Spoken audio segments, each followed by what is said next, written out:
আসসালামু আলাইকুম প্রিয় দর্শক। ইরান যুদ্ধে কমে গেছে মার্কিন অস্ত্র মজুদ, দ্রুত উৎপাদনের পেন্টাগনের চাপ।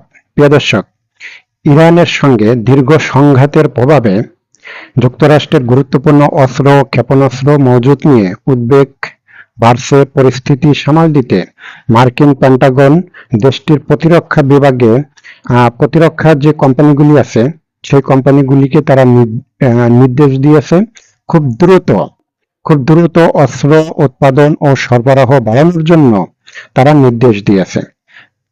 প্রিয় দর্শক, মার্কিন সামরিক বাহিনীতে অস্ত্র কমে গেছে বা অস্ত্র নেই, এই কথাটা আমি 100% বিশ্বাস করি না, আবার 100% বিশ্বাস করি। প্রিয় দর্শক, একটা দেশের সামরিক বাহিনীতে যখন অস্ত্র কমে যায় বা অস্ত্র শেষ হয়ে যায়, এই বিষয়টা হলো সবচেয়ে বড় একটা সিক্রেট। কিন্তু এই সিক্রেট বিষয়টা তো আসলে গণমাধ্যমকে কোনো রাষ্ট্র বলে না, কোনো দেশের সামরিক বাহিনী বলে না। আসলে এটার পিছনে কোনো কারণ আছে কিনা আমি আসলে ঠিক এই জিনিসটা এই মুহূর্তে ঠিক বুঝে উঠতে পারতেছি না। প্রিয় দর্শক, বর্তমান যে যুদ্ধ, এই যুদ্ধের জন্য যে যুক্তরাষ্ট্র শুধু বর্তমান যুদ্ধের জন্যই যে অস্ত্র সরবরাহ নিশ্চিত করবে এরকম কেন? ভবিষ্যতে ভবিষ্যতে সংঘাতের যে প্রস্তুতি হিসেবে তাদের নিজেদের অস্ত্র ভান্ডার দ্রুত বাড়াতে চায়। অর্থাৎ বর্তমান যে ইরানের সাথে যুদ্ধ, এই যুদ্ধের জন্যই যে অস্ত্র তৈরি করতে হবে বিষয়টা এরকম না।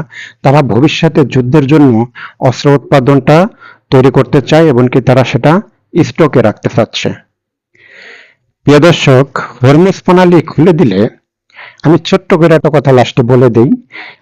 মার্কিন প্রেসিডেন্ট ডোনাল্ড ট্রাম্প তিনি বলেছেন যে হরমুজ প্রণালী খুলে দিলে তারা পারমাণবিকের বিষয় নিয়ে তারা কোনো কথা বলবে না। প্রিয় দর্শক, আসলে কি বলবো, যে আমেরিকা আসলে সত্যি সত্যি তারা আসলে বিপদে পড়ে গেছে। এখন এই বিপদ থেকে তারা রক্ষা পেতে চাচ্ছে, এটি হলো সবচেয়ে বড় কথা। আজ এ পর্যন্তই। আসসালামু আলাইকুম।